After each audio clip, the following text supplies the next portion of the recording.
हमें स्वार्थ बुद्धि ने नष्ट कर दिया है। अर्थात हमारा स्वरूप सच्चिदानंदमय है,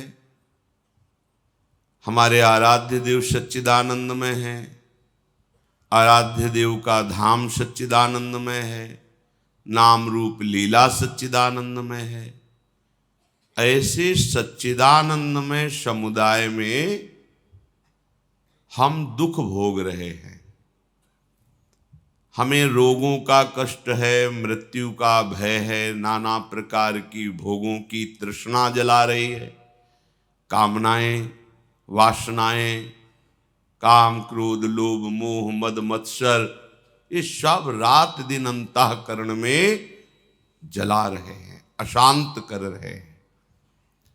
ये देहात्म बुद्धि, ये स्वार्थ बुद्धि गुरु कृपा से नष्ट होती है।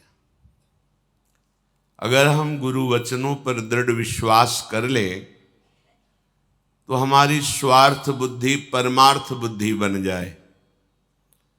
जब तक स्वार्थ का त्याग नहीं होता तो परमार्थ का पता ही नहीं चलता। हमारे प्रभु आनंद में, हमारा स्वरूप आनंद में, फिर भी हम आनंद से वंचित है। इसका कारण अविद्या है। अविद्या का स्वरूप स्वार्थ बुद्धि है। स्वार्थ बुद्धि का सरल भाव विषयों में भोग करके सुख प्राप्त करना, चाहे रसेंद्रिय हो, जनेन्द्रिय हो, नेत्रेंद्रिय हो, घ्राणेन्द्रिय हो, त्वगेंद्रिय हो। ये इंद्रियां जो भोगों में सुख ढूंढ रहे हैं, यही स्वार्थ बुद्धि पलट जाए तो बस परमार्थ बुद्धि ही बचेगी। स्वार्थ बुद्धि के कारण परमार्थ की बातें हम करते हैं पर परमार्थ में चल नहीं पाते, क्योंकि जानने में ही नहीं आता परमार्थ। जब तक भोग वासनाएं स्वार्थ बुद्धि है तो अध्यात्म मार्ग प्रकाशित ही नहीं होता। बहुत सावधान रहिए। ये काम क्रोध आदि ठग हर समय सावधान होकर हमको ठगने के लिए तैयार हैं। यदि आपका नाम चल रहा है तो इनकी ताकत नहीं कि आपको ठग सके। इसलिए हरिवंश नाम बिसरे न छिन, श्री हरिवंश सहाय भल। यदि नाम चल रहा है तो नामी हर समय सहायता में है। विश्वास मानिए। कैसे तुम्हें बताएं? यदि आप मान लोगे तो निहाल हो जाओगे। युधिष्ठिर जी, भीमसेन, अर्जुन जी, नकुल, सहदेव, कुंती जी के साथ जे ही वहां से आगे बढ़े कि भगवान व्यास देव जी प्रकट हो गए। पांडवों ने आगे बढ़ करके प्रणाम किया भगवान व्यास देव जी को। कुंती जी ने भी हाथ जोड़कर अभिवादन किया। भगवान व्यास देव जी ने कहा कि पहले कि मैं एक तुम्हें घटना सुनाता हूं। एक तपोवन में ऋषि परिवार रहता था।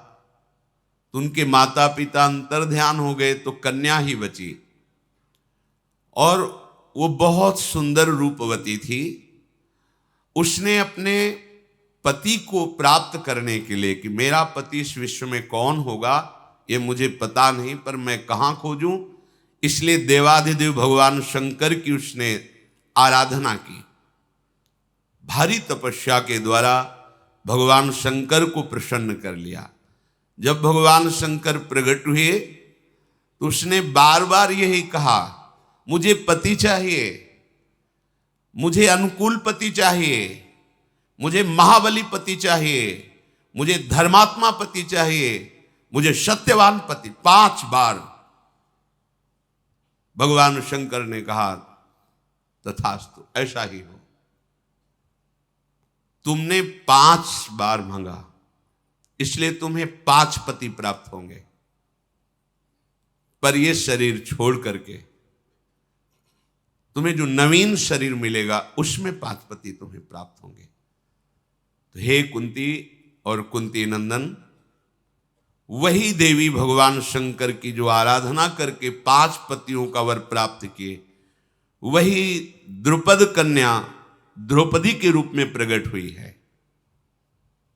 ये उत्तम बात तुम अपने मन में बैठा लो, इससे आगे प्रश्न नहीं आएगा। बस इतना कहकर भगवान व्यासदेव जी अंतर्धान हो गए। वो पांचाल देश की तरफ यात्रा कर ही रहे थे कि सोमाश्रयायण नामक एक तीर्थ आया, जो गंगा के पावन तट पर है। अर्जुन हाथ में मशाल लिए हुए थे, रात्रि का समय था। जो ही आगे बढ़े तो वहां गंधर्वराज अंगारपर्ण, जिसे चित्ररथ कहते हैं, वो अपनी अप्सराओं के साथ विहार कर रहा था। उसने आगे बढ़ते हुए पांडवों को रोक दिया और आवेश में आकर कहा कि तुम्हें पता नहीं, रात्रि का समय मनुष्यों के लिए शुभ नहीं होता। ये गंधर्व, पिशाच, यक्ष, राक्षस इसमें विचरण करते हैं, और मेरे जैसा महाबली मायावी यदि सामने हो, फिर मशाल लेकर कोई बिना डरे आ जाए, ऐसा कैसे हो सकता है?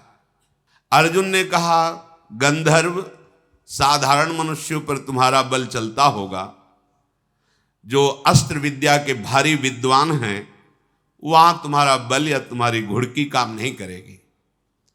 अर्जुन की बात सुनकर चित्ररथ गंधर्व बहुत क्रोधित हुआ और धनुष पर प्रत्यंचा चढ़ाकर विषैले बाणों को पांडवों के ऊपर प्रहार किया। अर्जुन ने अपनी मशाल से ही उन बाणों को नष्ट कर दिया। तो जो आग्नेय अस्त्र भरद्वाज ऋषि से प्रकट हुए द्रोणाचार्य के पास था, वही अर्जुन के पास। अर्जुन ने चिंतन किया और आग्नेय अस्त्र का संधान कर दिया, तो आग लग गई। उसकी जितनी सामग्री, रथ, ये सब भस्म, और स्वयं दौड़कर अर्जुन गए, उसके बाल पकड़ करके घसीटते हुए महाराज युधिष्ठिर के चरणों में डाल दिया। गंधर्व की पत्नी का नाम था कुंभीनशी। उसने जब देखा कि हमारे पति की तो अब तो मृत्यु ही हो जाएगी, महाराज युधिष्ठिर के चरणों में गिर पड़ी और कहा, हमारे पति की प्राण रक्षा की जाए, मैं आपसे भिक्षा मांगती हूं। गंधर्व बोला कि आपको एक बात मैं अपनी तरफ से बताऊं, मैं जानता था कि आप कौन हैं, पर आप मुझसे जीत नहीं सकते थे। मेरी कमी थी इसलिए जीत गए। अगर तुम्हारी कमी ना होती तो मैं तुम पर आक्रमण भी नहीं कर सकता था। तो अर्जुन ने कहा, मेरी कमी क्या थी? बोले, तुम तपस्वी वेश में और बिना गुरु के चल रहे हो, इसलिए मैंने आक्रमण कर दिया। तुम्हें पता होना चाहिए कि जिस वेश में तुम चल रहे हो, यक्ष, राक्षसी, गंधर्व, पिशाची, दानवी, ये माया आक्रमण करती हैं, बैरागी, तपस्वी। और यदि वो गुरु को आगे करके चलते हैं तो ये मायावी जन उनके ऊपर माया का प्रयोग ही नहीं कर सकते। और तुम्हारे सामने कोई गुरु नहीं है और तुम्हारा वेश तपस्वी का है, इसलिए तुम्हें ये दोष पाकर के हमने आक्रमण किया। हम लोगों का बल बहुत बड़ा चढ़ा होता है, पर जो गुरु के बल से होता है उसके ऊपर हमारा कोई बल काम नहीं करता है। गंधर्वराज ने अर्जुन जी से कहा कि यदि कहीं किसी भी तपस्वी या भगवत आराधन करने वाले महापुरुष को किसी भी बल से तुम युक्त हो करके अपराध कर दोगे, अपमानित कर दोगे, तो तुम्हारी पराजय ही पराजय हो जाएगी। विश्वामित्र जी एक बार अपनी सेना के सहित उस वन से निकल रहे थे जहां वशिष्ठ जी विराजमान थे। तो उनको पता चला कि यहाँ महात्मा वशिष्ठ विराजमान हैं। तो गाधी तनय विश्वामित्र जी वहां वशिष्ठ जी के समीप गए और जाकर कहा, कुशिक वंश में मैं प्रकट हुआ हूं, मेरा नाम विश्वामित्र है और मैं कुछ क्षण आपके आश्रम में विश्राम करना चाहता हूं। वशिष्ठ जी ने कहा, राजा भगवान का स्वरूप होता है। अर्घपाद्या देखकर उनका सम्मान किया विश्वामित्र जी का और कहा, आप विश्राम कीजिए, ये आश्रम आपका ही है, ऐसा समझिए। महात्मा वशिष्ठ जी ने सोचा बहुत बड़ी समाज आई हुई सेना थी पूरी, तो एक गाय थी जिसका नाम नंदिनी था, जो इच्छा करो तत्काल वो प्रकट कर देती थी।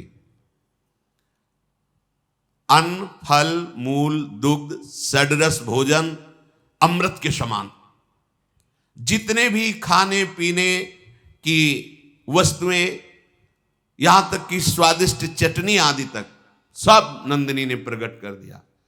एक दो के लिए नहीं, पूरे सैनिक हैं, और सबके लिए नवीन वस्त्र, बहुमूल्य आभूषण उस गाय ने प्रकट कर दिए, और विश्वामित्र की सेवा के लिए सेवक भी प्रकट कर दिए नंदिनी ने।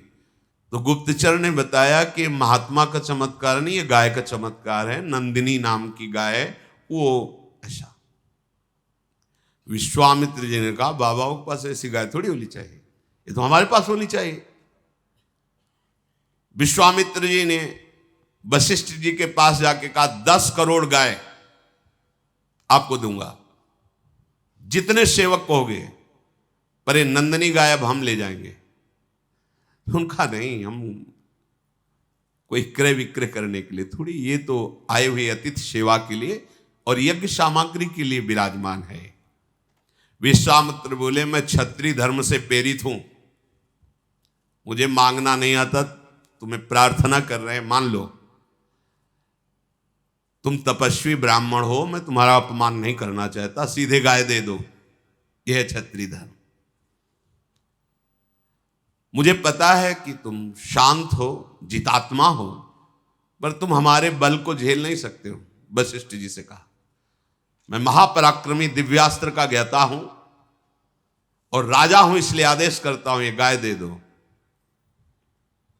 वशिष्ठ जी ने कहा, तुम्हारे पास सेना है, तुम राजा हो, बाहुबल का भरोसा रखते हो, मैं तो एक भजन करने वाला ब्राह्मण हूं, तुम्हें जैसा रुचि वैसा कर लो। नंदिनी ने कहा, मैं तुम्हारी शरण में हूं, आप मुझे उचित अनुचित का उपदेश कीजिए या फिर मेरे ऊपर छोड़ दीजिए।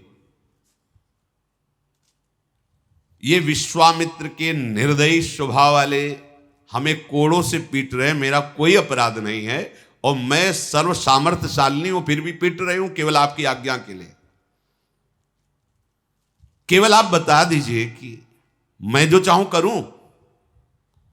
वशिष्ठ जी ने नंदिनी से कहा कि तुम अपनी रक्षा करने में समर्थ हो, पर मैं आदेश भी नहीं करूंगा, क्योंकि हमारा स्वभाव क्षमा में है।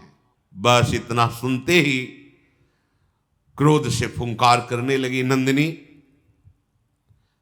और विश्वामित्र जी की सेना को अपने बल से खदेड़ने लगे। अब लाखों की सेना थी, चारों तरफ से घेर लिया नंदिनी को, उनके पास अस्त्र शस्त्र सब है। नंदिनी जी ने अपनी पूंछ को घुमाया तो अंगार वर्षा होने लगी, थनों से द्रविड़ वीरों का जन्म हुआ, योनि देश से यवनों का जन्म हुआ, म्लेच्छों का, गोबर से सबरों का जन्म हुआ। ऐसे प्रचंड बलवान क्रोधी स्वभाव वाले ये सब दौड़ पड़े विश्वामित्र जी की सेना। जितनी सेना थी, एक एक सैनिक को 10-10 वीरों ने घेर लिया, और ये सब नंदिनी जी से प्रकट हुए हैं।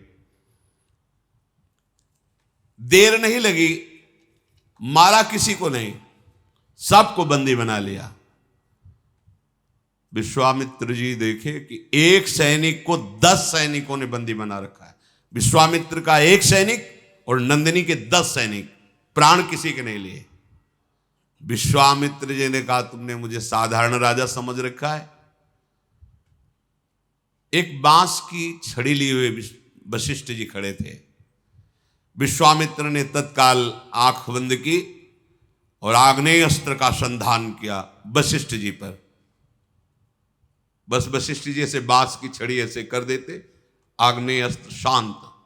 वरुणास्त्र, इंद्रास्त्र, याम्यास्त्र, वायुवास्त्र, सब अस्त्रों का प्रयोग कर लिया। बस वो एक छड़ी लेकर ऐसे कर देते, उनके अस्त्र बेकार हो जाते। सारे अस्त्र दिव्यास्त्र सब निष्फल, पर इनके मन को शांति नहीं। भारी तपस्या के द्वारा मैं दंड दूंगा ही वशिष्ठ को। 100 पुत्र विश्वामित्र जी ने महाराज वशिष्ठ के राक्षस आवेश करा करके खवा दिए। भारी तपस्या में संलग्न। एक दिन रहा नहीं गया, सोचे आज तो जाकर वशिष्ठ जी को हम जैसे भी होगा मारेंगे। जब वहां गए तो अरुंधति जी कह रही थी, देखो भगवान कितनी सुंदर चांदनी फैली हुई। वशिष्ठ जी ने कहा, हाँ, महातपस्वी ब्रह्म ऋषि विश्वामित्र के जैसे तप प्रकाशित हो रहा है वैसे ये चांदनी प्रकाश। हार गए विश्वामित्र। मैंने 100 पुत्र मारा फिर भी क्रोध नहीं, और मेरी बात मेरी बड़ाई कर रहे। गए साष्टांग चरणों में लेट गए, बोले आप जैसा क्षमावान और आप जैसा महात्मा मैंने देखा नहीं। आज से हमारा क्रोध शांत होता है, मैं सदैव आपके चरणों का आश्रित। ये गंधर्व ने कहा, कोई कितना भी बलवान हो, यदि गुरुजनों का महापुरुषों का अपराध कर दे तो वो परास्त ही होता है। इसलिए हमारी प्रार्थना है कि आप किसी भी ऋषि को गुरु रूप में वरण कर लें। गंधर्व बोला, ये सामने उत्कच तीर्थ है, इसमें धौम्य मुनि तपस्या कर रहे हैं, आप जाकर उनको गुरु रूप में वरण कीजिए। अब उनको गुरु रूप में स्वीकार करके आगे बढ़े। जैसे आगे चलते जाते तो मंत्रों के उच्चारण द्वारा जल छिड़कते जाते। कोई भी विघ्न, कोई भी बाधा पांडवों को स्पर्श न कर सके। नरश्रेष्ठ पांचों भाई पांडव द्रौपदी के लिए पांचाल देश में प्रवेश किया। एक गुप्तचर को भेजा और कहा, स्वयंवर की क्या दशा है। उसने आके बताया कि ऐसा लक्ष्य भेद रखा गया है कि सिर्फ अर्जुन ही भेद सकते हैं, दूसरा नहीं। उनको पता नहीं कि पांडव ये हैं। महाराज द्रुपद की आंतरिक इच्छा थी कि द्रौपदी का वर केवल अर्जुन हो सकता है, तो उन्होंने एक ऐसा कृत्रिम लक्ष्य रखा है कि एक छोटा सा छिद्र यंत्र के आसपास पटा हुआ है, और उस छिद्र के ऊपर मछली जो निरंतर घूम रही, उस छिद्र से 5 बाण घूमती हुई मछली के आंख में मारना है। उस छिद्र से, जैसे कहीं कहीं छोटी छोटी कथाओं में कि वो नीचे से तेल पर आकृति देख के, महाभारत ग्रंथ में ऐसा नहीं। ग्रंथ में है कि एक ऐसे सपाट ऊपर आकाश की तरफ, और उसमें एक छिद्र, और उस छिद्र के ऊपर मछली ऐसी घूम रही है, और उस छिद्र से घूमती हुई मछली की आंख में 5 बाण मारने। 5 बाण ही रखे, जो बराबर 5 बाणों को संधान करके मार देगा, द्रौपदी उसी के गले पे जयमाला डालेंगे। पूरा समाज बैठा हुआ है, एक एक राजा उठता है, तो कोई कोई धनुष खींचकर उसमें प्रत्यंचा चढ़ाता है। ऐसा झटका लगता है कि मुंह भरा नीचे गिर जाता है, अपने कपड़े संभालता है, चुपचाप बैठ जाता है जाके। पर भगवान श्री कृष्ण ने जितने यदुवंशी वीर आए थे सबको इशारे से कहा, कोई नहीं उठेगा, चुपचाप। तो जितने द्वारिकापुरी की तरफ से आए हुए थे सब, कोई नहीं उठा। बलराम जी ने कहा, ऐसा क्यों तुम कह रहे हो। तो उनका, वो देखो मृगचर्म पहने हो 5 बैठे ना, वही पांडव है, और ये वेद अर्जुन के लिए है। अच्छा, ये अर्जुन है। हमने तो सुना था कि उसमें अग्नि महल में बस नहीं, वो देखो 5 बैठे। बलराम जी को बड़ी प्रसन्नता हुई। केवल भगवान ने बलराम जी को संबोधन किया। राजाओं की अवस्था ऐसी देखकर दुर्योधन भी पहुंचा, पर उसके घुटने फूटे, प्रत्यंचा तो चढ़ा नहीं पाया। दुर्योधन को ऐसा देखकर कर्ण को सहन नहीं हुआ, भुजा ठोकता हुआ पहुंचा, धनुष उठाया, प्रत्यंचा चढ़ाई, और बाण में हाथ, 5 बाणों को ऐसे उठा के लक्ष्य की तरफ देख रहा था। द्रौपदी जी ने कहा, कौन है ये। तो जो घोषणा करने वाले थे उनका सूत पुत्र कर्ण बोले, किसी भी तरह तेरे को स्वीकार नहीं कर सकती, रख धनुष बाण, नीचे उतर। आकाश की तरफ देखता हुआ कर्ण नीचे उतरा। अब बड़े बड़े प्रभावशाली राजा जो देवताओं के समान बलवान थे वो भी सब हाथ पे हाथ मिसते रह गए। जब सब राजा अपना मुंह नीचा करके बैठ गए तो युधिष्ठिर जी ने अर्जुन से कहा, उठ चलो। इंद्र के समान तेजस्वी विशाल बाहु, अजान बाहु, और इनका भी वर्ण श्याम वर्ण है, कमल नयन। जे ही अर्जुन ब्राह्मणों की सभा में खड़े हुए, ब्राह्मण लोगों ने मंत्रोच्चारण शुरू कर दिया। हाँ भाई, हमारा पक्ष है। मृगचर्म हिला हिला करके मंत्रोच्चारण करते, अवश्य विजयी होगा तू, अवश्य विजय है ब्राह्मण, तू अवश्य विजयी होगा। अर्जुन जी गए, धनुष की 4 परिक्रमा की, माथा झुकाकर, यह किसी ने नहीं किया था, जाके प्रणाम किया। इसके बाद विद्याओं के परम गुरु भगवान शंकर को मन ही मन प्रणाम करके भगवान श्री कृष्ण का चिंतन किया और सहज में धनुष को उठाया। खेल खेल में प्रत्यंचा चढ़ाई, बात की बात में 5 बाण संधान किए और लगातार वो घूम रही थी, 5 बाण लक्ष्य में वेद दिए। ब्राह्मण लोग उछल पड़े अपना अपना कमंडल लेकर के, मृगचर्म ले, विजय हो गई। द्रौपदी जी को अपार सुख मिल रहा था, वो जान नहीं पा रही थी कि मुझे ये सुख कैसे प्राप्त हो रहा है। हृदय बड़ा उल्लसित था। इधर माता कुंती बड़ी चिंतित थी कि आज भिक्षा को गए, अभी तक वापस नहीं आए, संध्या काल हो गई। इतने में प्रवेश किया भीम अर्जुन ने। तो माता किसी कार्य में थी, उनका भिक्षा लेकर लौटाए। बोले, हाँ मां मैं ले आया हूं। तो बोले, 5 बांट लो। कुंती देवी ने जब ये बात कही कि 5 बांट लो, तो युधिष्ठिर जी ने कहा, मां देख तो लेती, क्या बांटने की बात आपने कह दी। ये स्वयंवर में जीतकर द्रौपदी को लाए हैं। कुंती जी ने कहा, कभी भूल से भी मेरे मुख से अधर्म वाली बात नहीं निकली, कभी मेरे मुख से अनुचित बात नहीं निकल सकती। भ्रम से भी क्या मेरे मुख से अधर्म की बात निकल गई? ऐसा कैसे हो सकता है? बेटा, ये द्रुपद कन्या कोई वस्तु तो है नहीं कि 5 में विभाजित कर दी जाए। ये मैंने लगता है भूल से उत्तर दे दिया, तो मुझे क्या करना चाहिए? प्रायश्चित करना चाहिए। युधिष्ठिर, क्या मेरी बात संशययुक्त है? क्या मेरी बात मिथ्या है, भ्रमयुक्त है? क्या मुझे ऐसा बोलने से अपराध लगेगा? युधिष्ठिर जी बड़े धर्मात्मा और बुद्धिमान थे। उन्होंने कहा कि माता, मैं आपको आश्वासन देता हूं, आपके मुख से जो बात निकली वो धर्मयुक्त है। अर्जुन ने द्रौपदी को जीता है और वो तुम्हें चरणों में समर्पित कर दिया, तुमने 5 को दे दिया। इसलिए तुम ऐसा ना सोचो कि तुमसे कोई अपराध बन गया या कोई मिथ्या वचन।